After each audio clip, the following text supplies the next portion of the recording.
সুপ্রিয় শিক্ষার্থী বন্ধুরা, দ্য স্টাডি চ্যানেলে তোমাদেরকে স্বাগতম। আমরা এইচএসসি অর্থাৎ একাদশ দ্বাদশ শ্রেণীর বাংলা প্রথম পত্র নিয়ে আলোচনা করছিলাম। এই পর্যায়েতে আমি কিংবদন্তির কথা বলছি, যে কবিতাটা নিয়ে অনেক বেশি মেসেজ বা কমেন্টস আসছিল। কবি আবু জাফর ওবায়দুল্লাহ রচিত আমি কিংবদন্তির কথা বলছি, এই কবিতাটা নিয়ে একটু আলোচনা করব ইনশাল্লাহ। তো এই কবিতার প্রথমে আমরা একটু দেখে নেব কবি আবু জাফর ওবায়দুল্লাহ সম্পর্কে বিশেষ কিছু তথ্য,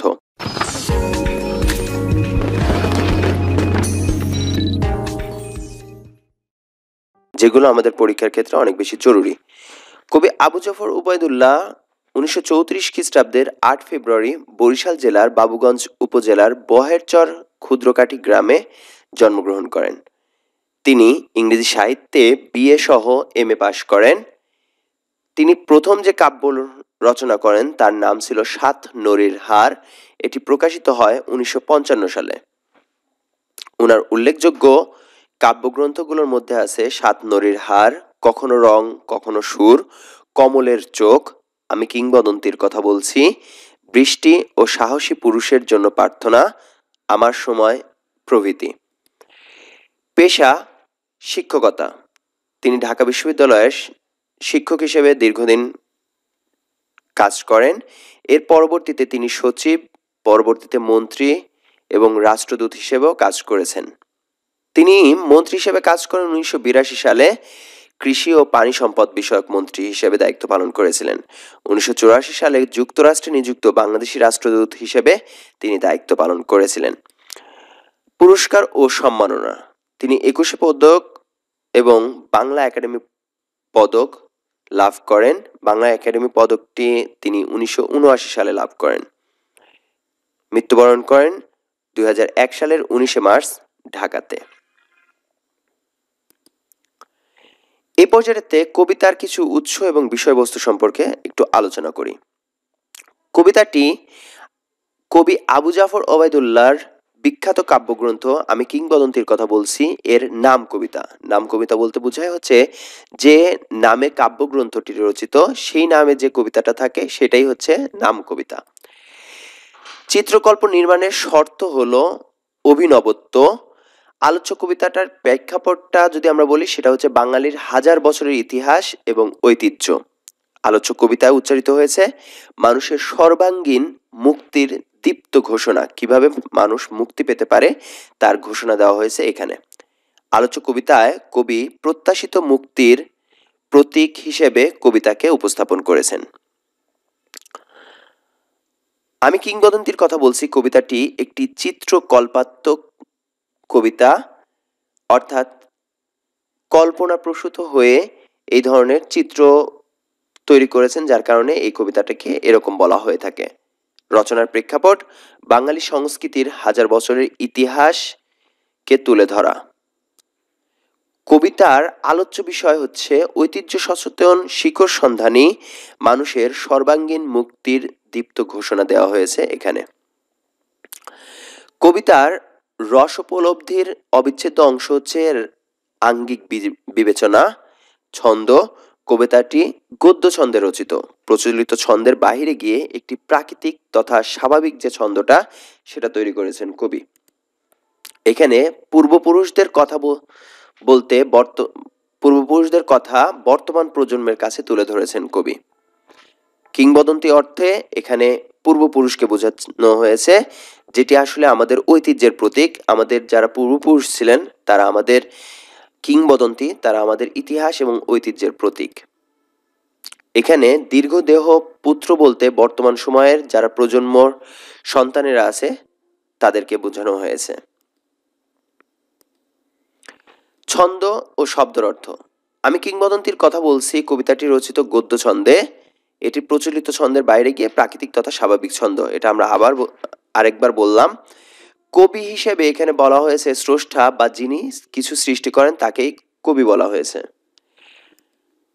অর্থাৎ এখানে বোঝানো হয়েছে প্রত্যেক বাঙালি এক একটা কবি, অর্থাৎ যিনি মাছ চাষ করেন, মাছ ধরেন জেলে, তিনিও তার ক্ষেত্রে একজন কবি। যিনি কৃষিকাজ করেন, কৃষক, তিনিও তার জায়গাটা থেকে একজন কবি। অর্থাৎ যিনি সৃষ্টি করেন তিনি কবি। যে কোনো ধরনের সৃষ্টি করাটাকেই তিনি কবিতা বলা হয়, কবিতার সাথে তুলনা করেছেন। কবিতা বলতে সৃষ্টি বা যা সৃষ্টি করা হয় সেটিকে বোঝানো হয়েছে। কিংবদন্তি শব্দের অর্থটা জনশ্রুতি, লোক পরম্পরা, শ্রুত বা কথিত বিষয়ে একটি জাতির ঐতিহ্যের পরিচয় বহনকারী। এখানে পূর্বপুরুষ অর্থে বোঝানো হয়েছে।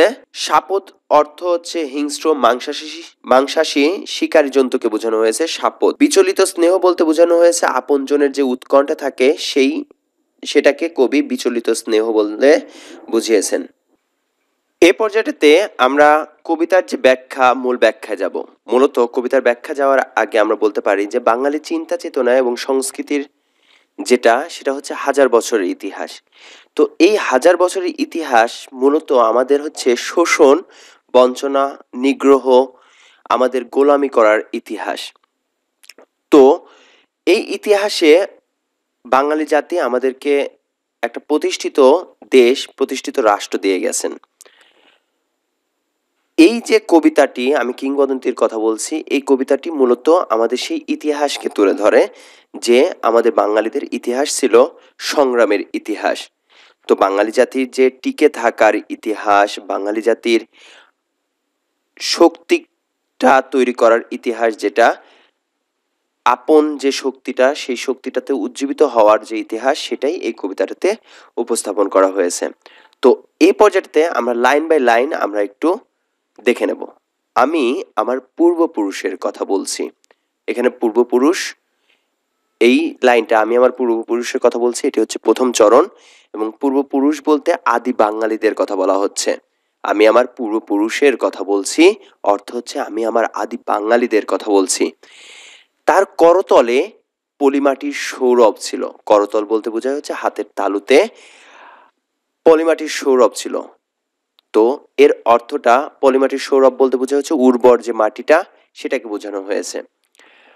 অর্থাৎ যাদের হাতে কৃষি কাজের গন্ধ ছিল, আমাদের পূর্বপুরুষের হাতে কৃষির গন্ধ ছিল। তার পিঠে রক্ত জবার মতো ক্ষত ছিল। পিঠে এটি আসলে প্রকাশ পেয়েছে কাপুরুষের মতো, আর রক্ত জবা মূলত বোঝা হচ্ছে শোষণের প্রতীক। কেন এরকম? একজন মানুষকে যদি নির্যাতন করা হয় তাহলে সামনের দিক থেকে মারলে সে প্রতিহত করতে পারে, তার মানে তার বুকে বা সম্মুখ ভাগে দাগ থাকবে। কিন্তু আমাদের পূর্বপুরুষদের পিঠে দাগ ছিল, যার অর্থটা হচ্ছে তারা কাপুরুষের মতন পিছনের দিকে আঘাত করেছে। এবং রক্তজবা এটি আসলে শোষণের প্রতীক হিসেবে প্রকাশিত হয়েছে, যেখানে বোঝানো হচ্ছে যে আসলে তাদের পিঠে লাল টকটকে দাগ ছিল।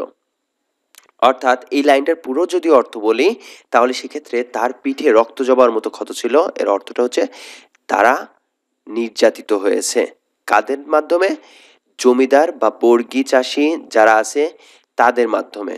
অর্থাৎ যারা জমিদার ছিল তাদের জমিটা চাষ করে একটা নেহাত অল্প পরিমাণ শস্য দানা পেত, বর্গা নিয়ে অনেক অল্প পরিমাণ শস্য দানা পেত, সেই শস্য দানা নিয়েই তারা সারা জীবন চলেছেন বা জীবন ধারণ করেছেন।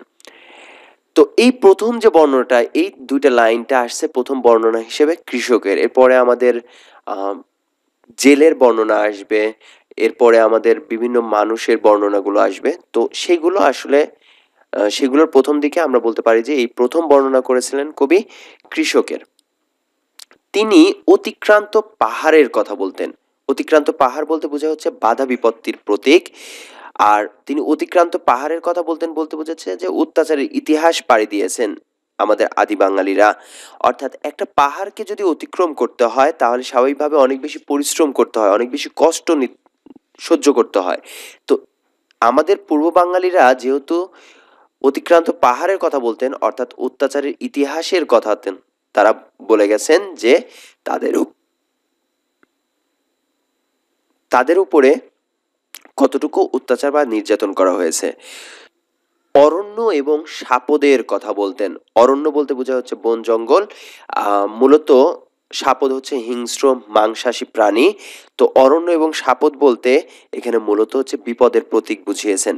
তো বন জঙ্গল এবং হিংস্র প্রাণীর কথা বলতেন, যাদের সাথে বাঙালিদেরকে লড়াই করে টিকে থাকতে হয়েছে, যাদের সাথে যুদ্ধর মতো, অর্থাৎ যে অঞ্চলটাতে হিংস্র প্রাণী থাকতো সেই অঞ্চলটাতেই একসময় বসবাসের যোগ্য করে তুলতে হয়েছে। পতিত জমি আবাদের কথা বলতেন। পতিত জমি মূলত হচ্ছে অসহায়ত্বের প্রতীক। এটা লিখে রাখতে পারেন। পতিত জমি অর্থাৎ অসহায়ত্ব কেমন, যে জমিটাতে কোনো চাষবাস হয় না, তার মানে সেই জায়গাটাতে চাষবাস শুরু করতে বা ফসল ফলানো শুরু করতে অনেক বেশি পরিশ্রম করতে হয়।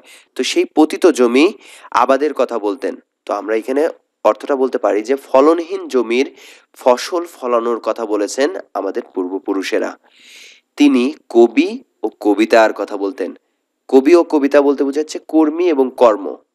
কবি হচ্ছে কর্মী, যিনি কাজ করেন, যে কোনো কাজ করতে পারেন। তিনি কৃষি কাজ করতে পারেন, তিনি মাছ ধরতে পারেন। এই ধরনের যিনি কাজ করেন তাকেই বলা হচ্ছে কর্মী। এবং তার যে কর্মটা, কৃষকের কাজ কি? ফসল চাষ করা, কৃষি কাজ করা। এই কৃষি কাজটা হচ্ছে তার কবিতা বা কর্ম। তো এখানে আমরা বলতে পারি যে সৃষ্টি এবং স্রষ্টা বা স্রষ্টা এবং সৃষ্টির কথা বলতেন। তো এই পরবর্তী প্যারাটা, এটা আসছে আসলে আমাদের সংগ্রামের ইতিহাস, যে আমরা যে সংগ্রাম করেছি সেই সংগ্রামটাকে তুলে ধরেছেন কবি। তো এক্ষেত্রে আমরা যদি একবারে বলতে চাই তাহলে সেক্ষেত্রে বলতে পারি যে যারা মাটির কাছাকাছি মানুষ, অর্থাৎ মাটিতে কাজ করেন, মাটির মানুষ, এই মানুষের কাছে কবির কবিতাটা উৎসর্গ করা হয়েছে।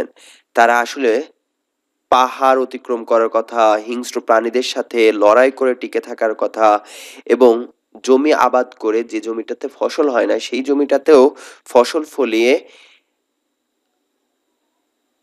দেখিয়েছেন। তো সেক্ষেত্রে আমরা বলতে পারি যে শস্য শ্যামল সবুজ শ্যামলে রূপান্তর করেছেন। তার মানে এগুলো হচ্ছে বাঙালি জাতির সংগ্রামের কথা বলেছেন। জিহবায় উচ্চারিত প্রতিটি সত্য শব্দ কবিতা। অর্থাৎ আমরা মুখে যে কথাগুলো বলি, যে শব্দগুলো উচ্চারিত করি, সবকিছুই হচ্ছে কবিতা। অর্থাৎ কবির কাছে কবিতাই সত্য এবং প্রত্যেকটা সত্যই হচ্ছে কবিতা। যেটা হচ্ছে শক্তি হিসেবে ব্যবহৃত হয় সেটাই হচ্ছে আমাদের কবিতা। আর এই কবিতাটাই কবি বা আমাদেরকে, নতুন প্রজন্মকে এগিয়ে যাওয়ার জন্য অনুপ্রেরণা দেয়। কর্ষিত জমির প্রতিটি শস্য দানা কবিতা। অর্থাৎ জমি থেকে ফলানো যে ফসল, এই প্রত্যেকটা ফসলই হচ্ছে এক একটা কবিতা। অর্থাৎ যে কৃষক কৃষি কাজ করছে, সংগ্রাম করছে, সে আসলে কবির মতন কবিতা লিখছে। অর্থাৎ ফসল ফলানোটাও কবির কাছে এক ধরনের কবিতা। তো প্রথম বর্ণটা কৃষকের, কৃষকের সংগ্রাম, সংগ্রামের ফলে ফলাফল পাওয়া গেছে এখানে, যে সত্য কথা বলার একটা সাহস তৈরি হয়েছে এবং সেখান থেকে একটা ফলাফলও পেয়েছে, শস্য দানা। এর পরবর্তী প্যারাতে যদি আমরা যাই তাহলে বলা আছে যে কবিতা শুনতে জানে না। এই লাইনটা অনেকবার বলা আছে। তো যে কবিতা শুনতে জানে না সে ঝড়ের আর্তনাদ শুনবে। তো যে বাঙালির গৌরবের ইতিহাস জানতে চায় না, কবিতা শুনতে চায় না, কবিতা শুনতে জানে না অর্থ হচ্ছে বাঙালির ইতিহাস জানতে চায় না, তাদেরকে বলা হচ্ছে যে সে ঝড়ের আর্তনাদ শুনবে। ঝড়ের আর্তনাদ বলতে বোঝানো হচ্ছে যে সে পরাধীনতার চিৎকার শুনবে, পরাধীনতার যে কান্না সেটা শুনবে। যে কবিতা শুনতে বা বাঙালির ইতিহাস সম্পর্কে জানে না। যে কবিতা শুনতে জানে না সে দিগন্তের অধিকার থেকে বঞ্চিত হবে। দিগন্ত বলতে বোঝায় হচ্ছে পৃথিবী, আর দিগন্তের অধিকার থেকে বঞ্চিত হওয়া অর্থাৎ হচ্ছে পৃথিবীতে পরাধীন থাকবে, অথবা আমরা বলতে পারি যে পৃথিবীতে সে স্বাধীনভাবে বাঁচার যে অধিকার, সেই স্বাধীনভাবে বাঁচার অধিকারটা হারিয়ে ফেলবে। যে কবিতা শুনতে জানে না সে আজন্ম কৃতদাস থেকে যাবে। কৃতদাস বলতে বোঝায় হচ্ছে পরাধীনতার প্রতীক, যে অন্যের গোলাম, অন্যের অধীন থাকে। একজন মানুষকে কিনে নেওয়া হয় যে তার কথা মতো চলবে, সে তাকে বলা হয়ে থাকে কৃতদাস। তো সে আজন্ম কৃতদাস থেকে যাবে। তো এখানে কৃতদাস পরাধীনতার প্রতীক হিসেবে উপস্থাপিত হয়েছে। তো এখানে আমরা বলতে পারি সে আজন্ম কৃতদাস থেকে যাবে, এর অর্থ হচ্ছে সারা জীবন সে গোলাম হয়ে থাকবে। আমি উচ্চারিত সত্যের মতো, অর্থাৎ আমি ঘটে যাওয়া সত্য ঘটনার মতন। অর্থাৎ মুখ থেকে যে শব্দটা একবার বের হয়ে যায় সেই শব্দটা তো আর ফিরে নিয়ে আসা যায় না। তার মানে সেটা বলা হয়ে যায়। ঠিক একইভাবে যা ঘটে গেছে সেটাও তো একটা সত্য ঘটনা ঘটে গেছে। সো সেই ঘটে যাওয়া সত্য ঘটনার মতন আমি স্বপ্নের কথা বলছি। স্বপ্ন বলতে সত্য স্বপ্ন বা বাস্তব কল্পনা। স্বপ্ন ২ ধরনের হতে পারে। এক হচ্ছে অবাস্তব, যেটা আপনি স্বপ্ন দেখেছেন, যেটা কখনো সম্ভব হবে না। এরকম কোনো একটা স্বপ্ন। আর আরেকটা যে স্বপ্নটার পিছনে আপনি দৌড়াচ্ছেন সেটা সত্য হবে। সো সেই সত্য স্বপ্ন বা বাস্তব কল্পনার কথা বলছি। অর্থাৎ আমি বাস্তব স্বপ্নের ইতিহাস বলছি। তো এক্ষেত্রে এই পুরোটার যদি আমরা অর্থ করতে যাই তাহলে সেক্ষেত্রে আমরা বলব কি যে মানুষগুলো কবিতা শুনতে চায় না বা সত্যর ইতিহাস জানতে চায় না সে আসলে পরাধীনতার চিৎকার শুনবে, পরাধীনতার শৃঙ্খলের মধ্যে থাকবে, সে স্বাধীনভাবে বাঁচার অধিকার হারিয়ে ফেলবে, সে সারা জীবন গোলাম হয়ে থাকবে। আর এগুলোই হচ্ছে সত্য ঘটনার মতো সত্য কথা, যেটা কবি আমাদের কাছে, নতুন প্রজন্মের কাছে উপস্থাপন করেছেন। পরবর্তী প্যারাতে, উনুনের আগুনে আলোকিত। উনুনের আগুনে বলতে শুদ্ধতার প্রতীক। অর্থাৎ কোনো একটা, যেমন একটা জিনিস বলা হয়ে থাকে যে আগুনের কাছে গেলে সব পানি। অর্থাৎ মারা বলে থাকে যে আগুন সবকিছুকে পবিত্র করে দেয়, শুদ্ধ করে দেয়, পবিত্র করে দেয়। সো সেরকম যেমন একটা মাছ বা মাংসে যদি জীবাণু থেকে থাকে তাহলে সেটাকে পুরানোর পরে স্বাভাবিকভাবেই সেখানে কোনো ধরনের জীবাণু থাকে না। সো সেটাকে বলা হচ্ছে যে উনুনের আগুনে আলোকিত, অর্থাৎ শুদ্ধতার প্রতীক। একটি উজ্জ্বল জানালার কথা বলছি। উজ্জ্বল জানালা, এখানে আলোকিত মুক্ত জীবনের কথা বলা হচ্ছে, যে উজ্জ্বল জানালা, যে জানালা দিয়ে যদি আগুনের ফুলকির মতন আলো চলে আসে তার মানে সেটা কি আমাদের আলোকিত মুক্ত জীবনের কথা বলা হচ্ছে। সো মুক্ত জীবনের যে প্রত্যাশা সেটার কথা বলেছেন কবি। আমি আমার মায়ের কথা বলছি। তিনি বলতেন প্রবহমান নদী, অর্থাৎ আমার মা বলতেন প্রবহমান নদী বলতে বোঝাচ্ছে যে পৃথিবীর স্বভাবটা কি, আপন গতিতে বয়ে চলা। অর্থাৎ আপনি আজকে যে অবস্থাতে আছেন, আপনি যদি মারা যান তারপরে কি পৃথিবী থেমে থাকবে? থাকবে না। পৃথিবী তার আপন গতিতে চলে যাবে। তো এরকমই যে পৃথিবী আসলে কারো জন্যই থেমে থাকে না। অর্থাৎ আপনি আজকে যদি আপনার আত্মীয় স্বজন কাউকে হারিয়ে ফেলেন বা আপনি নিজেও যদি চলে যান তাহলে পৃথিবী কিন্তু তার আপন গতিতেই চলতে থাকবে। তো প্রকৃতির নিয়ম যেহেতু সবকিছু প্রবহমান, তো সেই কথাটাই বলছে যে প্রবহমান নদী যে সাঁতার জানে না তাকেও ভাসিয়ে রাখে। অর্থাৎ যে নদীটা স্রোত আছে সেখানে দেখবেন যে সাঁতার জানে না তাকেও ভাসিয়ে ভাসিয়ে অনেক দূর পর্যন্ত নিয়ে যায়। যে কবিতা শুনতে জানে না সে নদীতে ভাসতে পারে না। এর অর্থটা হচ্ছে যে সে সময়ের সাথে চলতে পারে না। নদীতে ভাসতে পারে না অর্থ হচ্ছে সময়ের সাথে সে চলতে পারবে না। সো এটাকে বোঝানো হয়েছে। তাহলে এইটুকুর যদি আমি পুরোটা অর্থ বলতে যাই তাহলে সেক্ষেত্রে বলতে পারি কি যে সাঁতার জানে না তাকেও নদী ভাসিয়ে নিয়ে যায়। এখানে নদীর যে ঢেউটা, নদীর ঢেউটা আসলে আশা বোঝানো হয়েছে যে মানুষ বাঁচে আশায়, মানুষ বাঁচে ভালোবাসায়। অর্থাৎ যে মানুষটি হাল ছেড়ে দেয় তাকেও আশা জীবিত করে রাখে, যে হাল ছেড়ে দিছে তারপরেও মনে হয় যে না, হয়তোবা কিছু একটা পরিবর্তন হবে, কিছু একটা হয়ে যাবে, যার কারণে আমার পৃথিবীটা, আমার অবস্থানটা আরেকটু পরিবর্তিত হয়ে যাবে। তো সেটা বোঝানো হয়েছে। তো এই পুরো অর্থটাতে স্বাভাবিকভাবে একটা মুক্ত জীবনের প্রত্যাশা করা হয়েছে, যে মুক্ত জীবনের যদি আশা করি, প্রত্যাশা করি, তাহলে প্রত্যাশা করলে অন্তত আমরা অনেক দূর পর্যন্ত এভাবেই চলে যেতে পারবো। পরবর্তী প্যারাতে যদি যাই, যে কবিতা শুনতে জানে না সে মাছের সঙ্গে খেলা করতে পারে না। মাছের সঙ্গে খেলা করার অর্থটা হচ্ছে আনন্দ করা। আনন্দ করতে জানে না সে। যে কবিতা শুনতে জানে না সে মায়ের কোলে শুয়ে গল্প শুনতে পারে না। অর্থাৎ সে স্বাধীনতার যে ফল, সে স্বাধীনতার ফলটা সে ভোগ করতে জানে না। মায়ের কোলে শুয়ে থেকে গল্প শোনার অর্থটা হচ্ছে যে সে আসলে সকল দিক থেকে স্বাবলম্বী এবং সকল দিক থেকে সে রিল্যাক্সে আছে এবং সে স্বাধীন, যার কারণে সে তার মায়ের কোলে শুয়ে গল্প শুনতে পারে। অর্থাৎ এখান থেকে আমরা বুঝতে পারছি যে পরাধীনতার শৃঙ্খলের মধ্যে থাকে সে স্বাভাবিকভাবে সে আনন্দ করতে পারবে না, সে মায়ের কোলে শুয়ে গল্প করতে পারবে না, স্বাধীনতার ফল যেটা সেটা ভোগ করতে পারবে না। আমি কিংবদন্তির কথা বলছি, অর্থাৎ আমি পূর্বপুরুষদের কথা বলছি, আমি আমার পূর্বপুরুষের কথা বলছি, আমি বিচলিত স্নেহের কথা বলছি। বিচলিত বিচলিত স্নেহ বলতে বোঝায় হচ্ছে আপনজনের উৎকণ্ঠা। অর্থাৎ আপনি যখন বাহিরে বের হন, চাকরির উদ্দেশ্যে যান বা যেকোনো কাজেই যান, স্বাভাবিকভাবেই আপনার ঘরের মানুষজন একটু উৎকণ্ঠায় থাকে যে কখন ফিরে আসবে, কখন আসবে?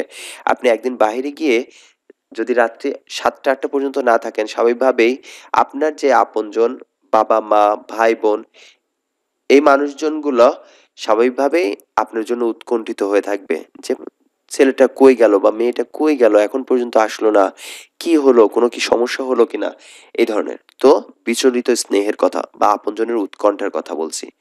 সো মুক্তি প্রত্যাশী মানুষের যে বিপদ আছে, সেই বিপদের আশঙ্কাও করছেন কবি।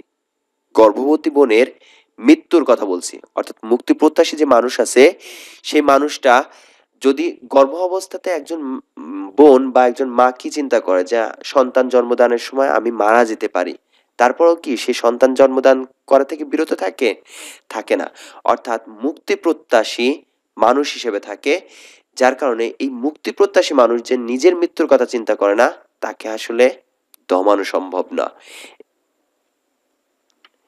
আমি আমার ভালোবাসার কথা বলছি, অর্থাৎ এই যে ভালোবাসাগুলো, সন্তানের প্রতি মায়ের ভালোবাসা বা দেশের প্রতি মানুষের ভালোবাসা, মায়ের প্রতি ভালোবাসা বা সন্তানের প্রতি মায়ের ভালোবাসা, এই সকল কিছুই বলছি। অর্থাৎ ভালোবাসার যে শক্তি, সেই শক্তিটাই জয়ী হবে কোনো না কারো ত্যাগের মাধ্যমে। তো আমি এখানকার পুরো প্যারাটার যদি অর্থ করতে চাই, তাহলে এরকম বলতে হবে যে আমাদের পূর্বপুরুষদের ইতিহাস যেহেতু সংগ্রামের ইতিহাস ছিল, সেখানে কারো না কারো ত্যাগের মাধ্যমে আমরা এই স্বাধীনতার ফলটা ভোগ করতে পেরেছি। সো মুক্তিপ্রত্যাশী যে মানুষ আছে, সেই মানুষ বিপদের আশঙ্কা ফেলে দিয়ে, অর্থাৎ নিশ্চিত বিপদ হতে পারে সেই জিনিসগুলোকেও তারা সাদরে গ্রহণ করেছেন, কেননা ভালোবাসার মাধ্যমে ভালোবাসার শক্তিটাকে জয়ী করতে, এই জয়টা করার জন্য কাউকে না কাউকে ত্যাগ স্বীকার করতেই হয়েছে। সো সেটার কথা বলেছেন কবি। ভালোবাসা দিলে মা মরে যায়, এর অর্থটা হচ্ছে নিজ মাকে ত্যাগ করে দেশ মায়ের দিকে যাওয়া। যুদ্ধ আসে ভালোবেসে, যুদ্ধ বলতে বোঝাচ্ছে যে মুক্তির পূর্ব শর্ত হচ্ছে যুদ্ধ। দেশ মাকে ভালোবেসেই যুদ্ধে যেতে হয়। তো এই দুইটা লাইনের যদি আমরা অর্থ করতে চাই, তাহলে এভাবে বলতে হবে যে এই যে মা মরে যায় বলতে বোঝাচ্ছে যে আত্মিকভাবে মরে যাওয়াকে বোঝানো হয়েছে। দেশ মাকে যদি ভালোবাসা হয়, ভালোবেসে যখন কেউ যুদ্ধে যায় দেশ মাকে ভালোবেসে, তখন স্বাভাবিকভাবে নিজের মায়ের কাছ থেকে বিদায় নিতে হয়। তখন নিজের মায়ের মনের ভিতরে এক ধরনের চরম আশঙ্কা প্রকাশ পায় যে সেই ছেলেটা বা সেই সন্তানটা আবার ফিরে আসবে কিনা। সো সেইটাই বোঝানো হয়েছে যে যদি সেই ছেলেটা যদি যুদ্ধে গিয়ে মারাও যায় বা সেই সন্তানটা যদি যুদ্ধে গিয়ে মারাও যায়, তাহলে ফিরে আসবে না। সো এই আশঙ্কাটার মাধ্যমে মা আত্মিকভাবে মরে যায়, সেটাকে বোঝাচ্ছে যে ভালোবাসা দিলে মা মরে যায়, যুদ্ধ আসে ভালোবেসে। মায়ের ছেলেরা চলে যায়, অর্থাৎ ভালোবাসার শক্তি জয়ী হয় কারো ত্যাগে, ছেলেরা তাদের নিজেদের ত্যাগে নিজেদেরকে বিলিয়ে দেয় মাদের ত্যাগের মাধ্যমে। মারা নিজেদের সন্তানকে ত্যাগ করে শুধুমাত্র দেশ মাকে ভালোবেসে। আমি আমার ভাইয়ের কথা বলছি, অর্থাৎ যে ভাইয়েরা মুক্তির জন্য যুদ্ধে যায়, আমি সেই ভাইদের কথা বলছি। যে কবিতা শুনতে জানে না, সে সন্তানের জন্য মরতে পারে না। অর্থাৎ এই যে আত্মিক মরাটা, অর্থাৎ যে মাটা সন্তানের জন্য যে আত্মিকভাবে মরে যাচ্ছে, সো সন্তান যাচ্ছে দেশকে ভালোবেসে দেশ মাকে রক্ষা করার জন্য, দেশ মায়ের জন্য যুদ্ধে যাচ্ছে। সো সেই সন্তানের কথা চিন্তা করে অর্থাৎ আপন মাতৃভূমির কথা চিন্তা করে আসলে সে মরতে পারে না। তো অর্থাৎ সন্তানকে ভালোবেসে মৃত্যুকে আগলে ধরতে পারে না। যে কবিতা শুনতে জানে না, সে ভালোবেসে যুদ্ধে যেতে পারে না। এখানে যদি আমরা পুরোটার অর্থ করতে যাই, তাহলে স্বাভাবিকভাবে আমরা বলতে পারি যে যে মানুষগুলো স্বাভাবিকভাবে কবিতা শুনতে জানে না, সেই মানুষগুলোর কাছে নিজের জীবনটা অনেক বেশি গ্রহণীয় হয়ে থাকে এবং প্রিয় হয়ে থাকে, যার কারণে নিজের সন্তানকে ভালোবেসে নিজের জীবনটা ত্যাগ করতে চায় না বা ত্যাগ করে না। এর পরবর্তী প্যারাতে যদি আমরা বলি, যে কবিতা শুনতে জানে না সে সূর্যকে হৃৎপিণ্ডে ধরে রাখতে পারে না। সূর্যকে হৃৎপিণ্ডে ধরে রাখার অর্থটা হচ্ছে সাহসিকতা দেখানো, সাহসিকতার প্রতীক। অর্থাৎ আমরা একটা কথায় কথায় বলি না যে তোর তো পুরো শরীরটাই দেখছি কলিজা, অর্থাৎ তার সাহসটা বোঝানো হচ্ছে। সো সূর্যটাকে হৃৎপিণ্ডে ধরে রাখার অর্থটা হচ্ছে যে তার সাহসটা বোঝানো। তো এক্ষেত্রে বলা হচ্ছে যে সূর্যের মতো তেজস্বী হতে পারবে না সে যে কবিতা শুনতে জানে না। আমি কিংবদন্তির কথা বলছি, আমি আমার পূর্বপুরুষের কথা বলছি। তার পিঠে রক্ত জবার মতো ক্ষত ছিল। আবার সেই প্রথম লাইনগুলো চলে আসছে। তো এখানে রক্ত জবা মূলত একটা রক্ত জবার অর্থটা তো আমরা বলেছি একমাত্র ফুল হিসেবে এই কবিতাটাতে আছে। কারণ তিনি কৃতদাস ছিলেন। তিনি কে? আমাদের পূর্বপুরুষেরা। কৃতদাস অর্থ কি? পরাধীন বা গোলাম। অর্থাৎ আমাদের পূর্বপুরুষরা অন্যের হুকুমের গোলাম ছিল, অন্যের হুকুম পালন করে চলতো। তার কারণে আমাদের পূর্বপুরুষেরা কৃতদাস ছিল। যে কর্ষণ করে, অর্থাৎ কর্ষণ অর্থ হচ্ছে পরিশ্রম বোঝাচ্ছে, যে পরিশ্রম করে। তো কর্ষণ বলতে কি বোঝায়? যে একটা মাটিকে যদি ঝুরঝুরা করে ফসল জন্মানোর উপযোগী করা হয় তাহলে তাকে বলা হয় কর্ষণ করা। সো শস্যের সম্ভার তাকে সমৃদ্ধ করবে, অর্থাৎ যে পরিশ্রম করে ফসল আধিক্য লাভবান করবে তাকে। অর্থাৎ যে মাটিটাকে একেবারে মিহি করে তোলে তার তার জমিতেই তো ফসলটা আরো বেশি ভালো হবে। সো সেটাই বোঝানো হয়েছে। তো এটার যদি আমরা পুরোপুরি অর্থ করতে চাই তাহলে সেক্ষেত্রে আমরা বলবো যে আমাদের পূর্বপুরুষেরা যেহেতু অন্যের অধীন ছিল, সো শোষণকারীরা বারবার আমাদেরকে শোষণ করেছে, পেছন থেকে হামলা করেছে, পিঠে রক্ত জবার মতন ক্ষত তৈরি করে দিয়ে গেছে, আমাদেরকে পরাধীন করে রেখেছে। তো সেখানে পরিশ্রমের মহিমার মাধ্যমে আমাদের পূর্বপুরুষেরা অনেক দূর পর্যন্ত এগিয়ে এসেছে। যে মাটিকে চাষবাসের উপযোগী করে ভালো ফসল ফলিয়েছে, আস্তে আস্তে মাছ আস্তে আস্তে নিজের জীবনটাকে পরিবর্তন করে ফেলেছে। যে মৎস্য লালন করে, অর্থাৎ জেলেদের কথা বলা হচ্ছে, যারা মাছ চাষ করে বা যে অধিক পরিশ্রম করে, এখানে জেলেদের কথা বলা হচ্ছে। প্রবহমান নদী তাকে পুরস্কৃত করবে, অর্থাৎ নদীও তাকে তার যতটুকু প্রাপ্য ততটুকু মাছ দিয়ে দেবে। যে গাভীর পরিচর্যা করে, তো প্রবহমান নদী তাকে পুরস্কৃত করবে, অর্থাৎ সে অধিক লাভজনক কিছু পাবে। যে গাভীর পরিচর্যা করে, অর্থাৎ যে গাভীর পরিচর্যা করে অর্থাৎ পশুর প্রতি যাদের ভালোবাসা আছে, অনেক বেশি পরিমাণ ভালোবাসা পশুর প্রতি, জননীর আশীর্বাদ, জননী অর্থ হচ্ছে গাভী, গাভীর আশীর্বাদ অর্থাৎ গোমাতা, গোমাতার আশীর্বাদ তাকে দীর্ঘায়ু করবে, তার তার আসলে আয়ুটাকে আরো দীর্ঘায়িত করবে গোমাতা বা গাভীর আশীর্বাদ। যে লৌহ খণ্ডকে প্রজ্বলিত করে, অর্থাৎ যে লোহাকে আগুনে পোড়াবে, ইস্পাতের তরবারি তাকে সশস্ত্র করবে, অর্থাৎ ইস্পাতে শান দিলে সেই সশস্ত্র হয়ে যাবে। দীর্ঘদেহ পুত্রগণ, অর্থাৎ বর্তমান প্রজন্মরা, আমি তোমাদের বলছি, তোমাদের কাছে আমি ইতিহাস তুলে ধরছি। তো এখানে পরিশ্রমের যে মহিমা সেটা বোঝানো হয়েছে, যে মাছ চাষ করে, যে গাভীর পরিচর্যা করে, তারা তাদের পরিশ্রমের মাধ্যমে আসলে সুফল ভোগ করবে। যে ইস্পাতের লৌহখণ্ডকে প্রজ্বলিত করে সেই ইস্পাতে শান দিয়ে সশস্ত্র হতে পারে। এই কথাগুলো বলছে কাদেরকে? আমাদের আমাদের বর্তমান প্রজন্মকে, আমাদের অতীতের ইতিহাসটা তুলে ধরছে। আমি আমার মায়ের কথা বলছি, বোনের মৃত্যুর কথা বলছি, অর্থাৎ মা জাতির যে আত্মত্যাগ, সেই আত্মত্যাগের কথা বলা হচ্ছে। ভাইয়ের যুদ্ধের কথা বলছি, অর্থাৎ পিতৃশ্রেণীর যে সংগ্রাম, সেই সংগ্রামের কথা বলা হচ্ছে এখানে। আমি আমার ভালোবাসার কথা বলছি, অর্থাৎ তাদের প্রতি যে আমার ভালোবাসা, সেই ভালোবাসার কথা বলছি। আমি কবি ও কবিতার কথা বলছি, আমি সৃষ্টি এবং স্রষ্টার কথা বলছি। সশস্ত্র সুন্দরের অনিবার্য অভ্যুত্থান হচ্ছে কবিতা। অনিবার্য মনে হচ্ছে নিশ্চিত।